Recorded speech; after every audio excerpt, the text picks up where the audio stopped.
All right, everybody, what is up? Yo, yo, yo. VMN, thank you for being here. Appreciate it. Welcome to stream, man. Appreciate it. Yeah, today's gonna be fun. I'm excited. I'm off of work. Got the rest of the day to hang out and chill and do stuff. I've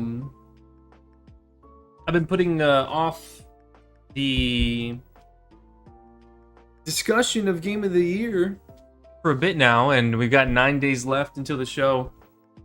Hold on, before I switch over my thing, let me sign in to the Game Awards website, shall we?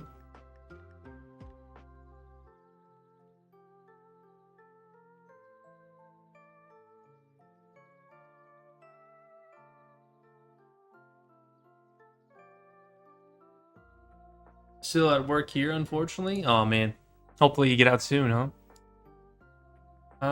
Let's see. Let me try signing in with my email. Continue. Okay.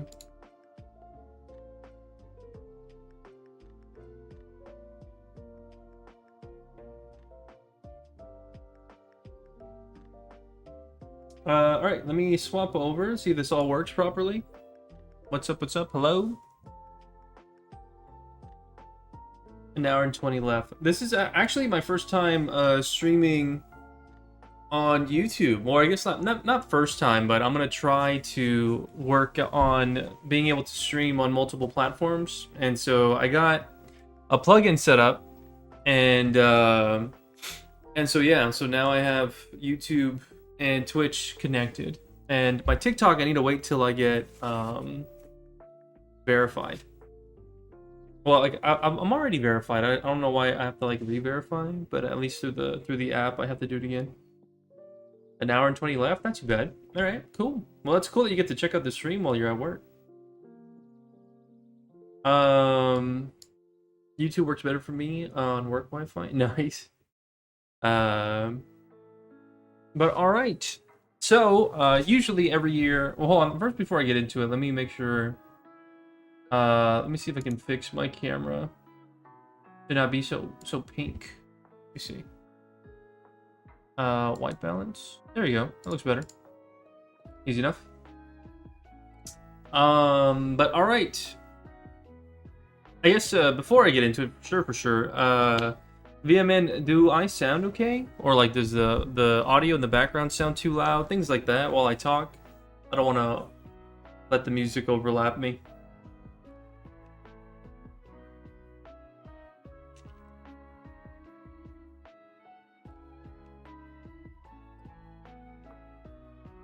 I'm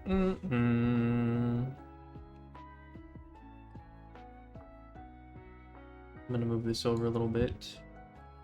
Make some room for the chat to be on this side. Sounds good. All right, cool. Thanks.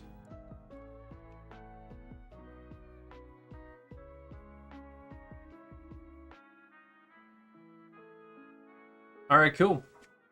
All right, so the Game Awards are upon us once more. We're getting pretty close to show day. We are 9 days away, and so yeah, usually every year I try to talk about, you know, how I felt about this year in games, and I make a video around the end of the year or January for like my top 10 games of the year, and so I'll probably work on that in the next like month or so. But yeah, if you guys haven't seen my older videos, definitely check it out for my game of the years or whatever.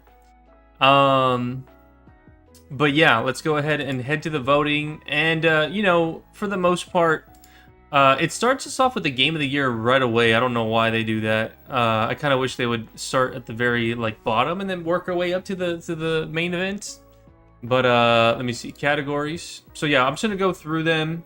And here, let me see if I can zoom in a little bit, make it easier to see.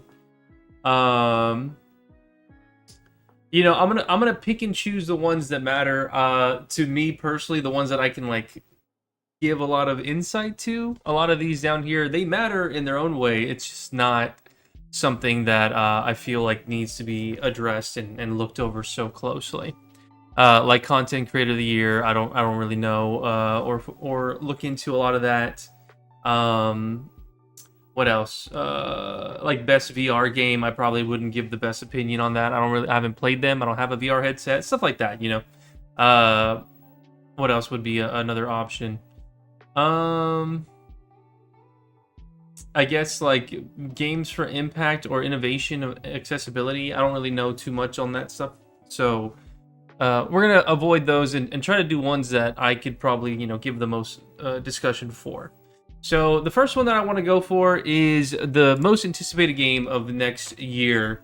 Now this one, so there's going to be two ways I go about this. I'm going to talk about what I think is going to win, and then I'm also going to vote for the one that I want to win or that I'm most excited for, things like that. So for this one, it's very obvious. Grand Theft Auto 6 has been the most anticipated game for like the past, you know, 6, 7, 8 years. I don't even know how long it's been since the 5 has come out. I think it's been over a decade, right? Since 5 has been out. Or maybe close to it. I want to say like 9 years or something. So, yeah, Grand Theft Auto 6, I feel it's been up in the running for most anticipated game for 3 years now. So I feel like it's a little unfair. I really wish it wasn't here. But I feel like the same thing can be said for Witcher 4 in a way where it's gonna be, it got announced, but it's not gonna come out for like the next 2 years, maybe even 3. I don't even know. So I don't know. Witcher 4 we're probably gonna see again next year.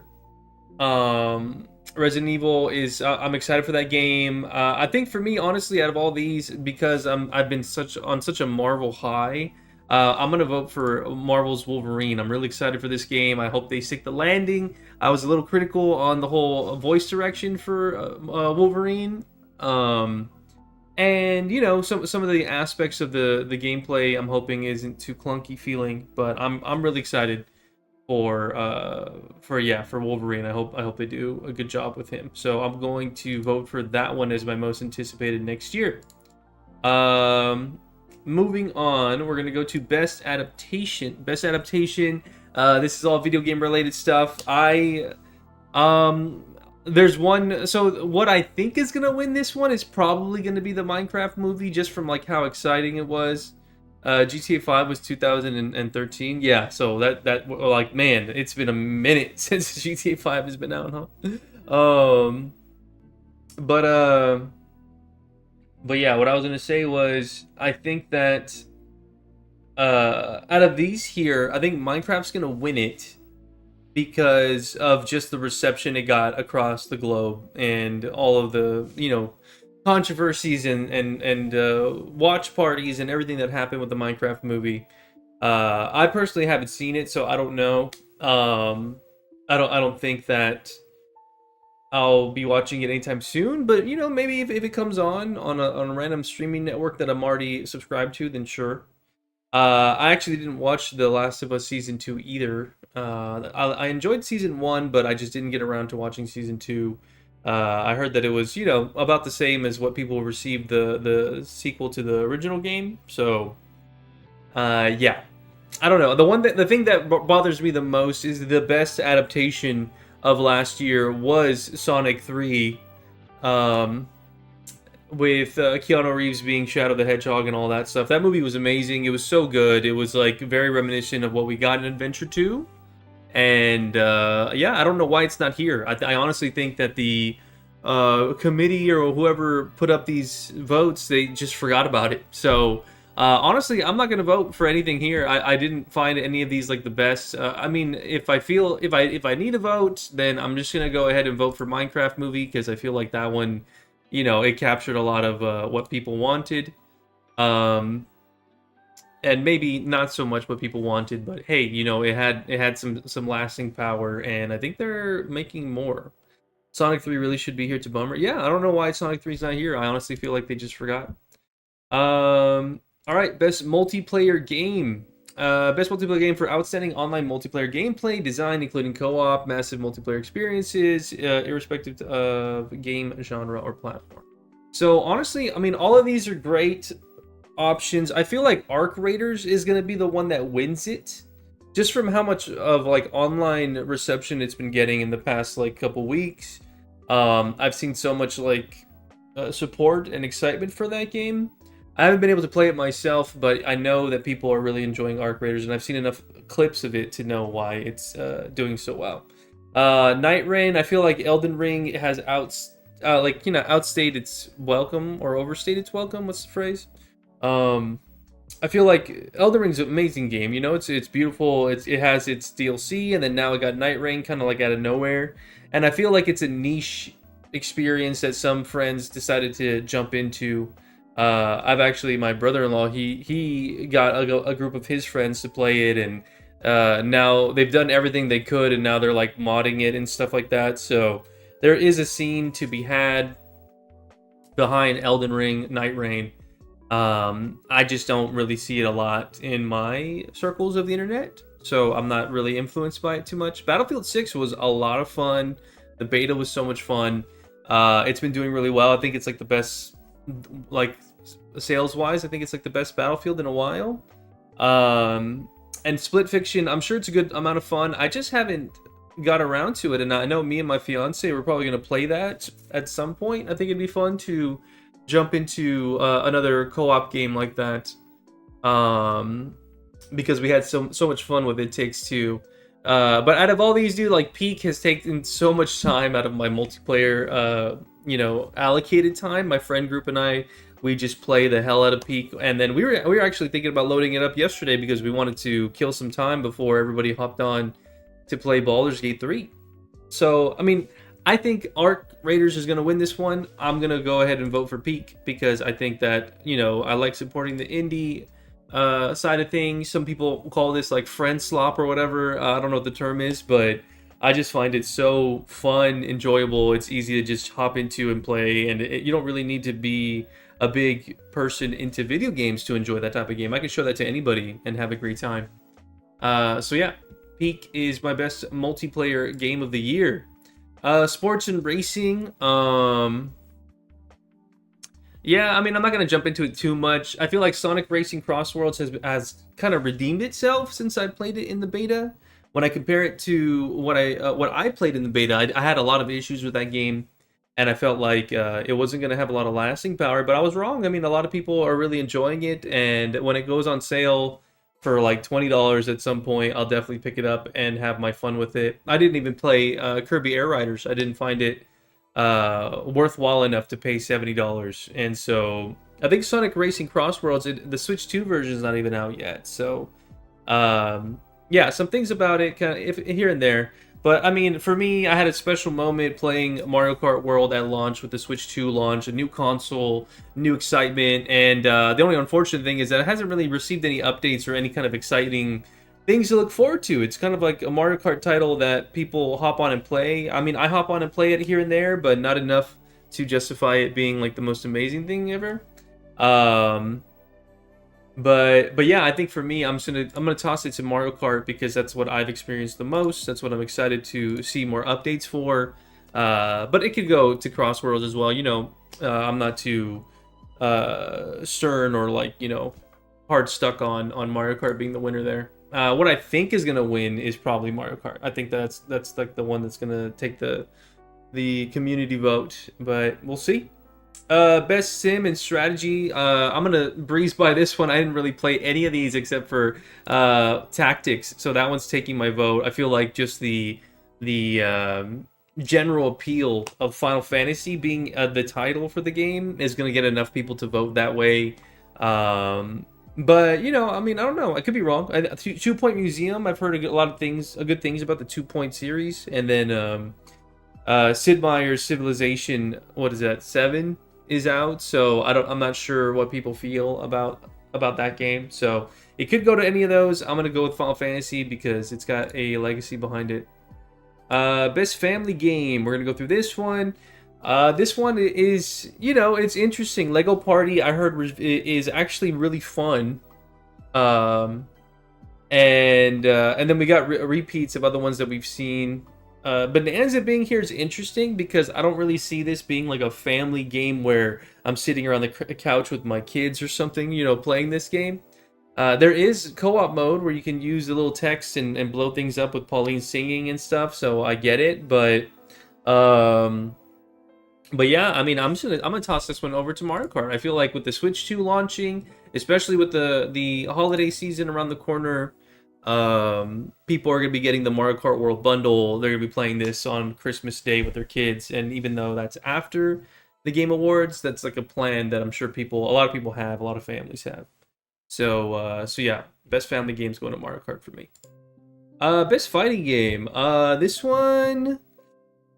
It's tough because I didn't give my whole full force effort into it, even though, so my favorite fighting game of all time is Garo Mark of the Wolves, which is SNK. And so City of Wolves is a sequel to that game, which I was very much excited for. I had a great time with the beta, the open beta for it. And I feel like if I were to guess which one's gonna win out of these, it's probably gonna be 2XKO. I don't see City of the Wolves, just judging off of like Evo numbers and like viewership and stuff. I don't think it's got the excitement behind it to win Best Fighting Game of the Year. The other ones as well, Virtua Fighter is kind of niche. It's not as big of a pedestal as other fighting games, I would say. So I would probably put that one a little bit lower. Mortal Kombat Legacy Collection, I heard that it had a lot of issues at launch, so I don't know if that's going to affect anything, and I also don't know personally anybody who bought that. So I want to get it. I want to get a physical copy on Switch, so then I have all Mortal Kombat games just at the ready to play couch co-op in the future. And then Capcom Fighting Collection 2, I want to get this so bad, because I believe that's the one that has Power Stone. And I want to play that so bad with people, either online or couch co-op. So, yeah, I mean, I'm just going to put it, I think 2XKO is going to win it, but I'm going to go ahead and put it towards City of the Wolves, because that is my favorite fighting games prequel. So I feel like the sequel, you know, I just got to grandfather that in as my own personal bias. Best RPG. All right, so man, I forgot Avowed came out this year. Avowed, I really enjoyed the beginning of Avowed, but I kind of like tapered off of it, and I've had friends of mine tell me that they were a little, you know, just kind of, they enjoyed it. Like, it was fine. It wasn't anything crazy. So, what's interesting is 2 of these are voted for Game of the Year, which is Kingdom Come Deliverance 2 and Clair Obscur. For me, I mean, it's no-brainer in this regard compared to everything else that I'm seeing here. Clair Obscur is just such an experience, and for, you know, the lower price point of entry to play it being like an indie studio or like a debut indie in a way, even though, you know, they did have a good amount of people working on it. It's tricky when it comes to the whole indie stuff sort of things. But yeah, I think Clair Obscur is going to be the one to take it on this one, just from how much impact it's had on the gaming community as a whole, on people outside. I showed a whole, it's like I think it was like a 3 or 4 hour video on YouTube of this game to my sister. She doesn't really play in that way, and I was like, you got to see the story, you got to watch it, you got to see what happens. And so we watched all the cutscenes on YouTube, and I kind of filled in the blanks as we sift through it all. So yeah, I mean, I think Clair Obscur is taking this one. Both my vote and also when it comes to the actual award. Best action adventure game. Interesting. These are all, I mean, they're all great options. I personally don't have any connection to Death Stranding 2, but my cousin said he absolutely loved it. I have other people who I know who said they jumped off of it so quickly, things like that. So it's tough to say, especially whenever it comes to this year. Usually in my game of the year discussions and whenever I'm going over all the awards and stuff, I usually try to what is it? I try to have a good enough feel for the games that I'm talking about, and unfortunately,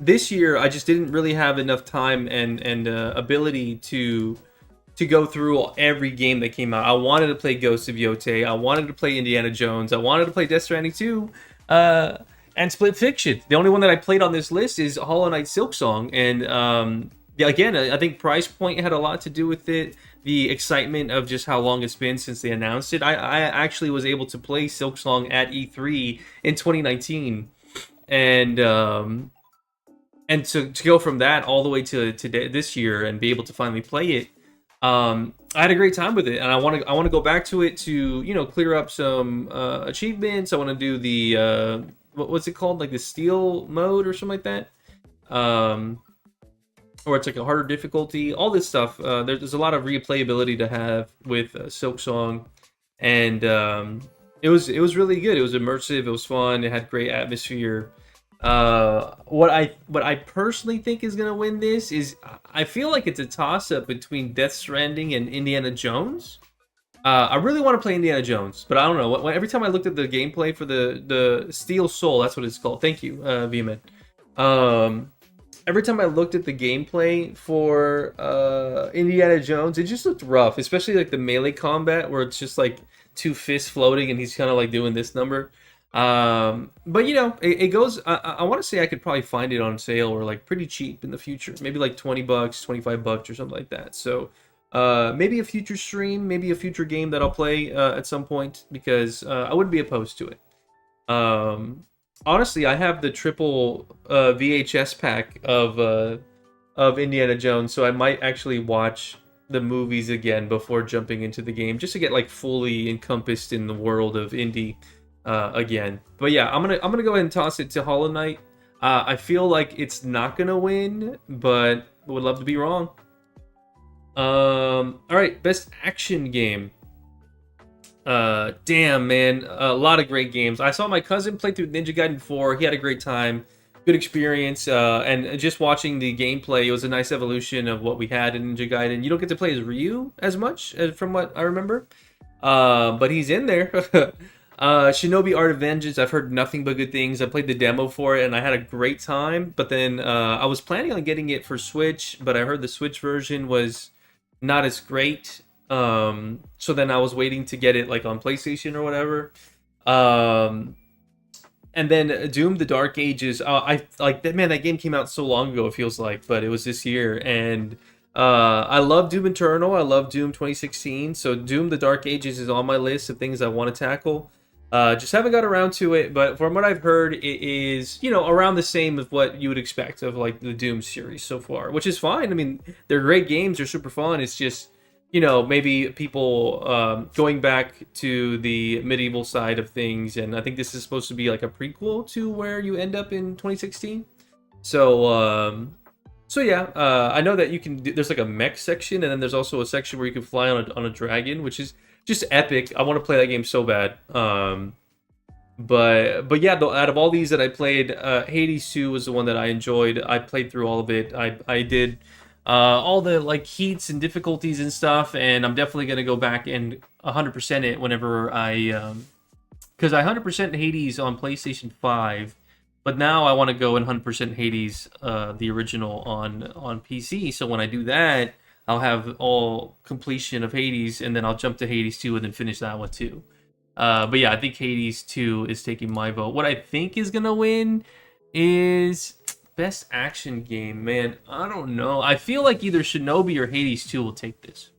Those are my guesses for the actual winner. I feel like Shinobi might have enough behind it to have the vote, but I don't know. I just feel like Hades 2 might take it just because it's up for Game of the Year. So it's like, it's hard to justify like, oh, here's the best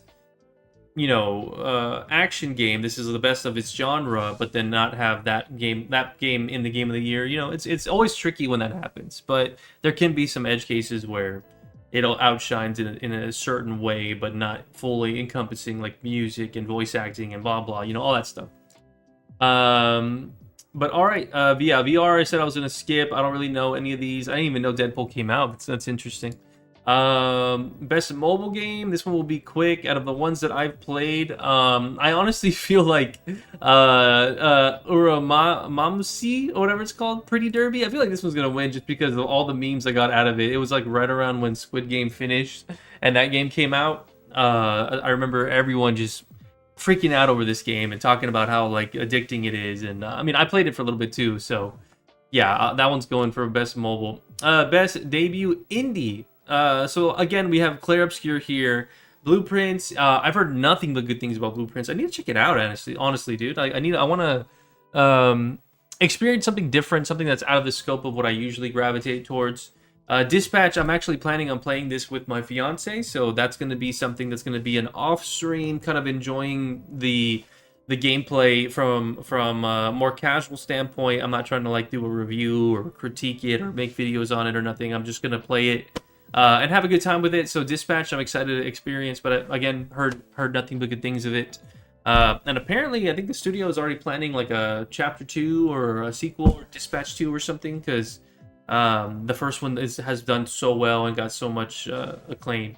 And this one here, Despelote, I've never heard of it, so I have no clue anything about it. I never even seen this before.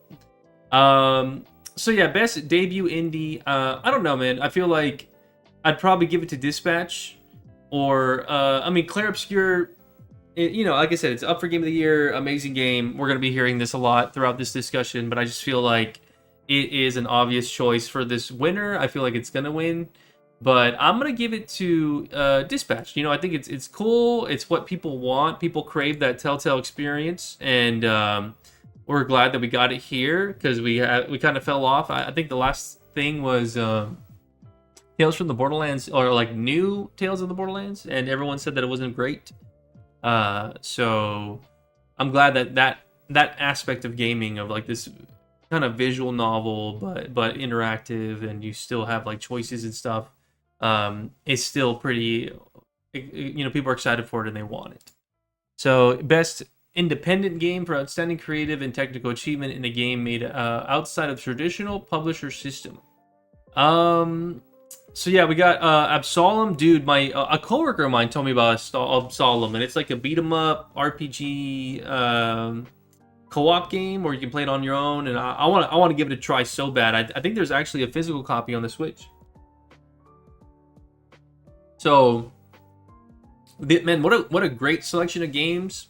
There's some people I watch called GVG, and one of them, Steve, he was saying that he was truly addicted to Ball X Pit. I think it's like a ball. What's it called? Like a block breaker type of game where you have to like constantly shoot orbs back and forth, and try to like break everything that's incoming. And yeah, it looks exciting. It looks like just what you'd expect from like an indie game that catches fire for being so addictive, like the Sukiya game, or like Vampire Survivor. It kind of gives me that element of why people are so excited for it, or enjoying it, or addicted to it.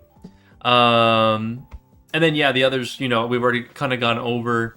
I feel like the winner here is going to be Clair Obscur. I want to vote for Hades 2, but I have a personal issue when it comes to games that are in early access and then become released in a year. I personally don't find that as like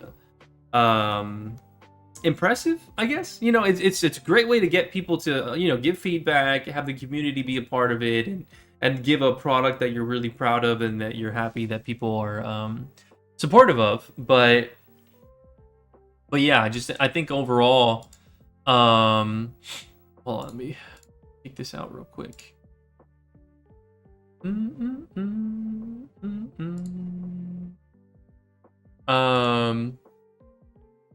I think overall,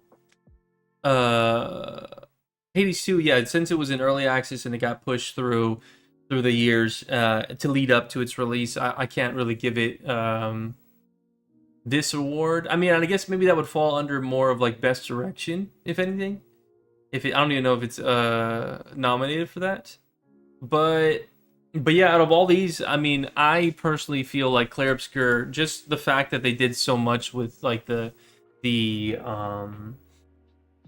what is it? The all-encompassing styles of like, you know, the world, the music, the effects, the motion capture, like all this stuff that's happening in this game. I think they did a really good job, and yeah, I feel like it's gonna win this award and outshine the others, just because, you know, like we've already said, it had such a huge impact on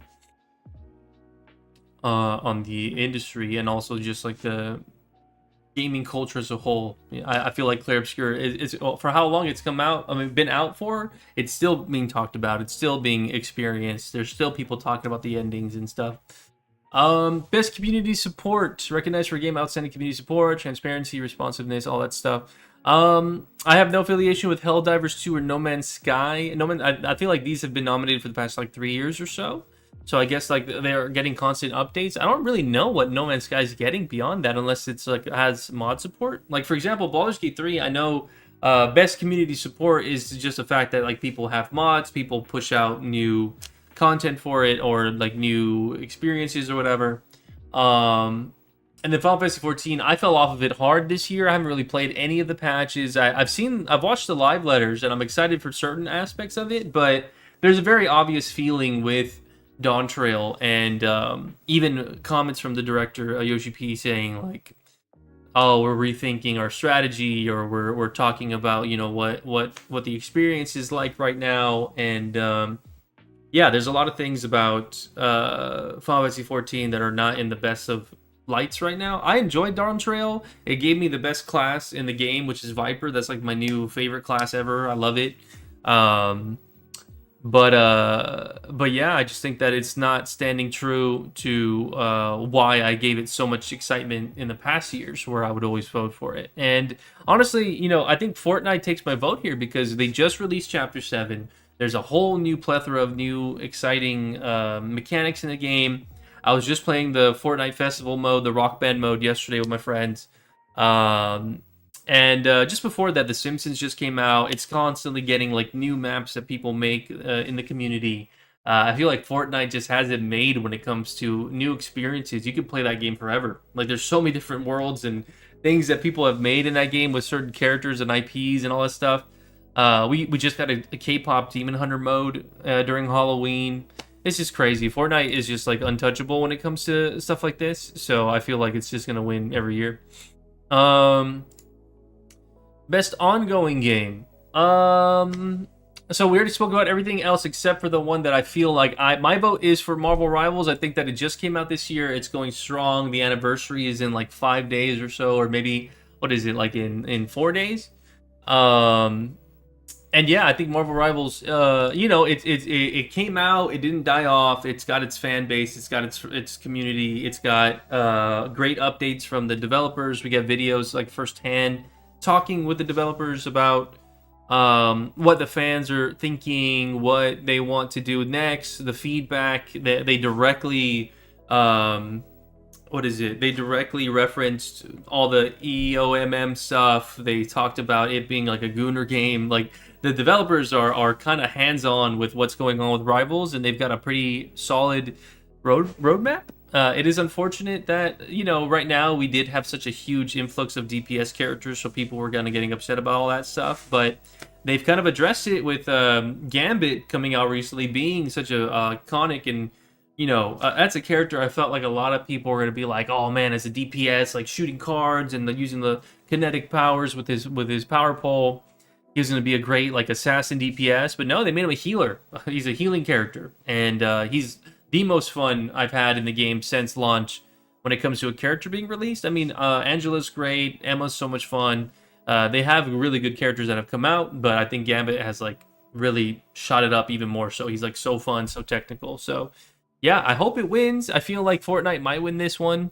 with the new chapter being released, and especially with Fortnite having a lot of like collabs with the Game Awards. It's just a lot of excitement building around Chapter 7 just coming out, and I feel like that might sway the vote. But yeah, I hope Rivals wins.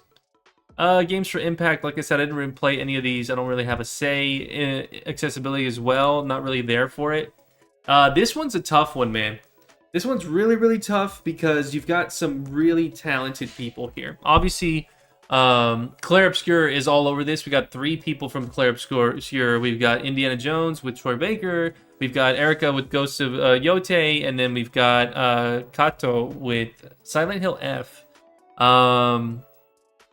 I feel like, you know, if you were telling me the realistic expectation of like, oh, here's this very talented, you know, Hollywood guy, Charlie Cox, coming in to do a role for a video game, I would have been like, oh yeah, well, of course he's gonna win because he's got, you know, all this history behind him, along with the fact that he's on screen for a lot of projects and he's delivering such a captivating and memorable character with Gustav. But the thing that sucks is that like every interview I've seen of Charlie Cox, it kind of feels like he had no idea what he was doing, and he was kind of like, "Oh yeah, is the game fun? I don't know." And I was just saying these lines, and I had understanding, and it's crazy. It just shows how much talent's behind the guy's voice. Imagine your last name being Cox. What up, Soda? Yeah, I just feel like I want to root for him and I want to vote for him, but then it's like he doesn't have when it comes to the Game Awards and the video games and like the passion for video games, it felt like this was a side project gig that he did, that he's grateful for. He's very, you know, whenever I see interviews or clips of him talking about the game, he's like very apologetic with his information on the game, I guess, if that makes sense. But wait, did my game pause in the background? There we go. But yeah, I'm just not. I can't vote for him with that in mind. Out of everybody here, like I said, everyone's super talented. Everyone had such a great presentation with their games. Unfortunately, I didn't play Ghost of Yotei and Silent Hill F. But everything I've seen from those games compared to what I've experienced, and then same thing with Indiana Jones. I know that even Harrison Ford himself said that he thought that his impression of him was like spot on, perfect. I just feel like the ones that are given here, and me wanting to support new up and coming voice actors, because you know a lot of people have the issue of hearing the same voice in every game. The same characters, the same people playing different characters. You know, it's good to see some new names on here, some new faces, and I want to give it to Jennifer English. I think that her portrayal of Mael was amazing. It was captivating. It was there was a lot of emotion behind what she was giving. Ben Starr comes close. Him as Verso, like he offers a lot of depth in the way that he speaks to other characters and other like just moments in the games. I mean, in the game with Verso interacting with people, there's a lot of range that he offers, which is awesome. It is unfortunate that Ben Starr is kind of falling into this trope of having this like gritty voice ever since he's you know got the big role with Clive. We haven't really seen a lot of dynamic difference in his voice, which isn't bad. He's got his ace in the hole. He's got his stick that he's sticking to, which is awesome. But it also might be just like people want that voice, so they hire him for that voice. So they're like, we want to have this guy have this gritty, deep, like intense voice, and especially experiencing it multiple times already. He was even like, I think he's like the brother of Ramza in Tactics or something like that, and it sounded exactly the same. So with Jennifer English, I'm not there yet. Her Shadowheart performance was awesome, and Mael, there's a little bit of carryover, but Mael was different enough, and she had a lot of highs and lows in her voice when it's like what she's experiencing, grief, when she's excited, when she's happy, when she's confused. There was a lot to take from there. So I'm excited for her. I hope she gets more roles, and I want to see what else she has to offer when it comes to a different role. But yeah, that's it. Wait, I already clicked on that one. We're back to best audio design. Oh, cool. Thanks, Wes. I got a little bagel with cream cheese. Hell yeah. Audio design. This one's always tough because I'm not a big, huge expert in audio design. I feel like the previews from what I saw, I feel like the one that's gonna win this one is Death Stranding because it's Kojima, because of how much detail he puts in his games, and that one's out of all these games the most like hyper realistic in a way. So I think that that would play into best audio design. When I think audio design, I think of like how the swords sound, how bullets sound, how footsteps sound, how the rustling of the leaves sound, all of that stuff. I feel like those play the biggest factor in this category. And for me, I think that all the previews and everything I've seen and what I've heard from other people reviewing the game, from people talking about the game, I think that Ghost of Yotei is probably best suited for this role. It has a lot of things that are so ambient driven.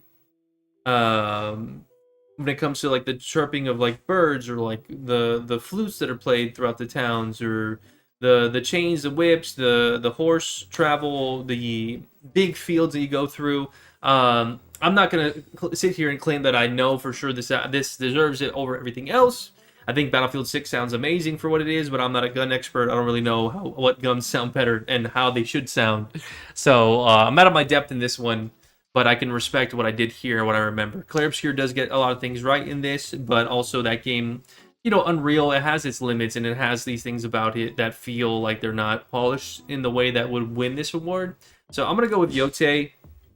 I feel like Death Stranding's going to win it, but, you know, it could be there. Could happen.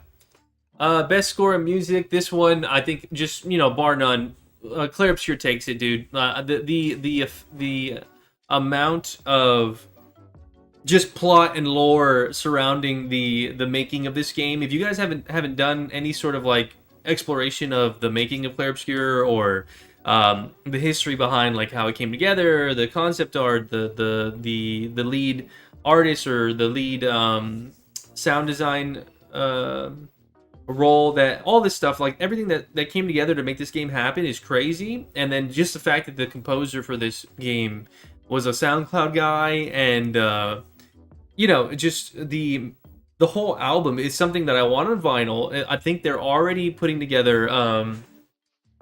The OST was my favorite part of E33 for sure. Yeah, I think they already have vinyls being printed. They've got collector's editions being made, and then they also have like concert tours being planned for this game already, and it's not even a year old. So it's like, dude, it's unreal. I think Hades 2 has a great soundtrack. It's got some like fun music that play in the background. I've always been a big fan of like Supergiant's like music. You know, Transistor, Bastion, what is it? Like Hades 1. Like they have such great soundtracks surrounding them. And I think that Hades 2 is no exception. But it's not to the degree of what Clair Obscur has to offer. And I know Death Stranding had a lot of music that was great, but it was like real artists, like music from the radio, rather than it being original compositions.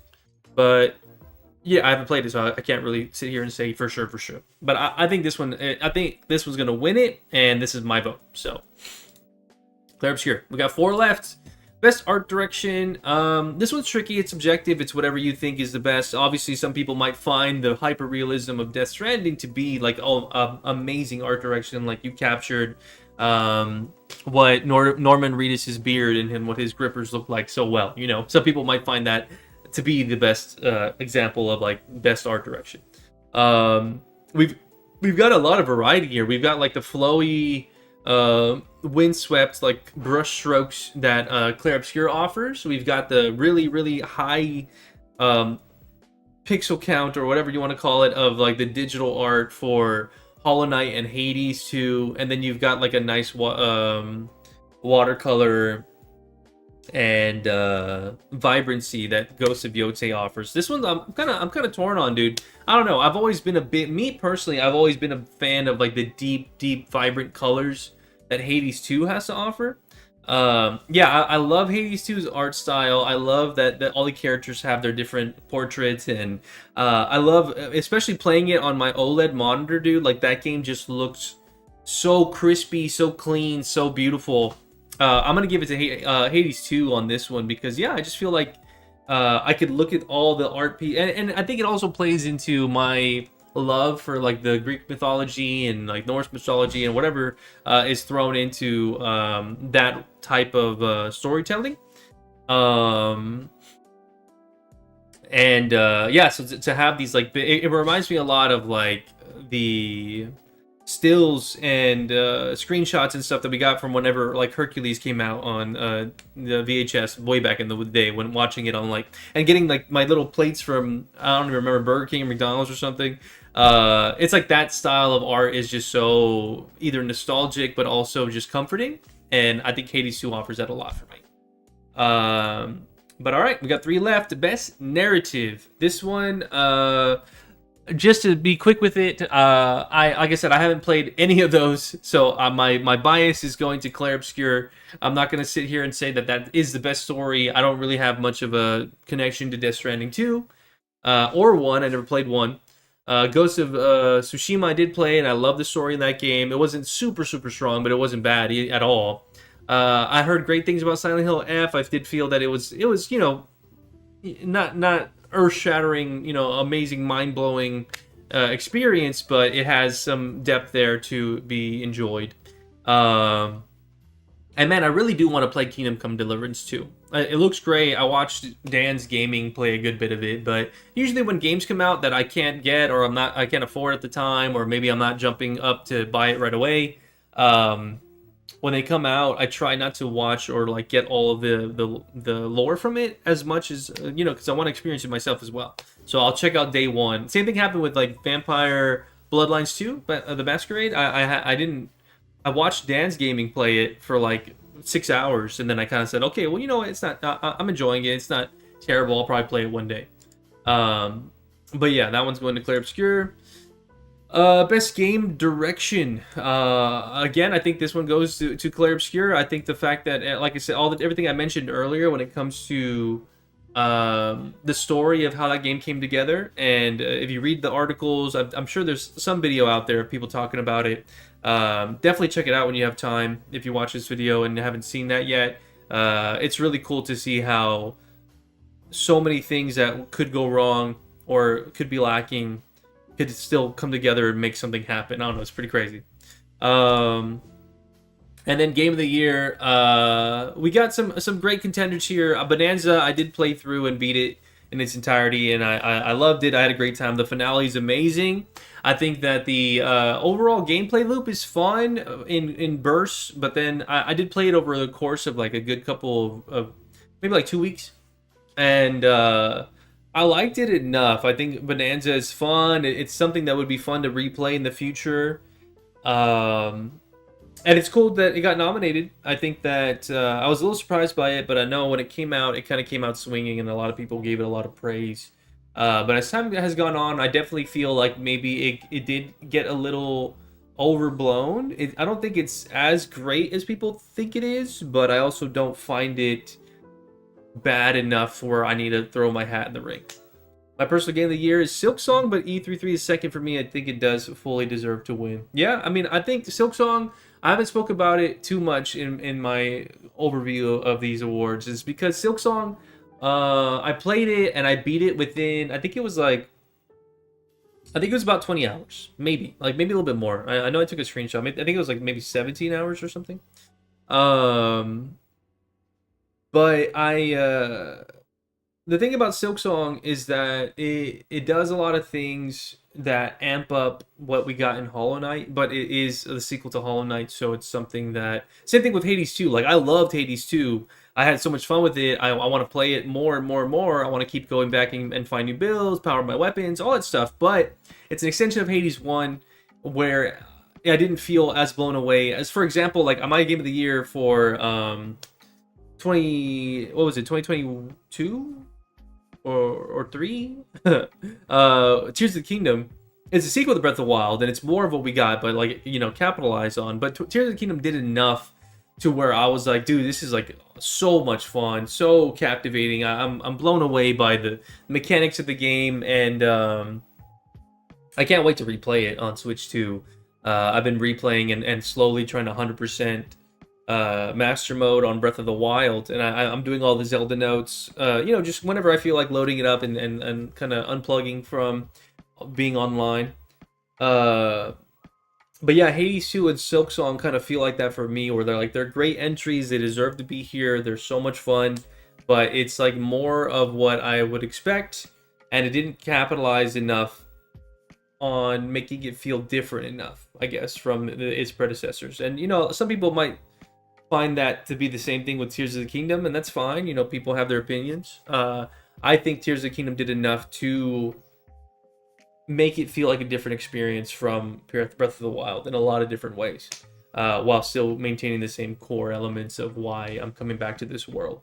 And so, yeah, I mean, Silk Song it's not done. DLC is going to come out for that. We're going to have more experiences. The map's going to expand. We're going to have more to do and see with that game. So, yeah, my only downside with this is that I wish I played Kingdom Come Deliverance 2. I feel like it's one of those games where my circle of the internet doesn't find that genre, that type of art style, that presentation of a game to be as captivating as others. So I did get thrown with a bunch of clips, a bunch of things like that I do usually with these other games. So I could be surprised by it. I don't know, but I really do feel like Clair Obscur is the game of the year this year. It's something that really outshined everything else on my feed. It's what I saw everyone talking about. It's what I shared with my friends. Me, my cousin, my best friend, we all played it and we all experienced it and we were talking about it as we were playing through it. And we were all motivated enough to where we have the Steam family plan, and we all what is it? We were sharing the copy initially, and then I think we all ended up just buying it because we are like, no, I want to play it. I don't want to wait for you to be finished, which says a lot. But all right, that's it. That's it for the game of the year discussion. Out of the ones that I voted for, I think that overall we had a great year in gaming. We had so much to look forward to when it comes to the upcoming years, and I think that in general. This year is going to be one to remember when it comes to the evolution of like the next generation of games. I feel like there's a lot of things that are coming out that are pushing that or getting to it, and especially with the newest Switch console, I can't wait to see what they do more, because Bonanza, while it is impressive, it is something that was being made in mind for the Switch One, and then they upgraded it. And so yeah, man, I'm excited for this next year. We'll see what's hiding in the lower end of things, kind of like how Clair Obscur did.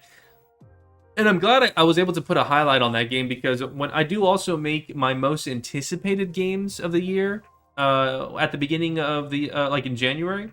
So last year that was on my list. Clair Obscur was on my list, and I'm glad that I was able to pinpoint something like that, because yeah, like I'm always looking for games to, and that's why I mentioned like Blueprints, for example. Like that's not a game that I would gravitate to on my own naturally. It's something that I kind of want to push myself to do more with, because it's so easy just to go for AAA or just go for the main games that are coming out per console. But yeah, man, it's always fun to broaden your horizons, and I'm gonna do that for sure moving forward as much as I can. But yeah, thanks for hanging out with me, guys. I appreciate you guys for chilling with me through my discussion of the game of the year.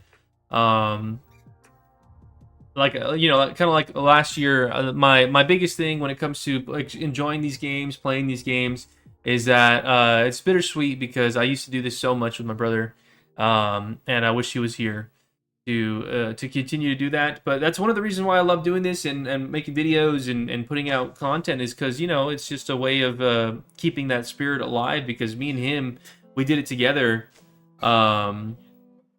since we were kids, like since when I was born till now, for over like 3 decades now. we did that, and yeah, I miss him every day. And the Game Awards was like a yearly what's the word? It's like a yearly tradition. Making a deal about it, watching the announcements, ordering a pizza, staying at home and streaming it, having our reactions live. And I find myself going back and watching those. I'm glad that I recorded all those, because I get to hear him, what he's excited for, what he thinks, and we would have our discussions. And so yeah, I miss him talking that with me. But yeah, love you, Broly. Hope you're watching with me this year. And if I were to guess what Broly's game of the year was, it would probably be Clair Obscur as well. He loved turn-based RPGs, and the active like pairing mechanic and stuff. He would have loved it so much. So I think he would have tossed it to that for sure. But all right, guys, that's gonna be it for me. For now, I am gonna be streaming some more soon. I'm just gonna eat real quick and then restart the stream so I can cut this part of the section. But yeah, thank you so much for watching. Hope you had a great time. Until then, I will be live December 11th for the Game Awards. I'll be co-streaming it. I'll be watching, giving my thoughts, reacting to the reveals and all that, and reacting to the winners. So be sure to swing by. If you guys see this video, swing by and watch it with me if you want to. But all right, y'all, take care, stay safe, stay beautiful, stay smart. I'll see you later. Peace.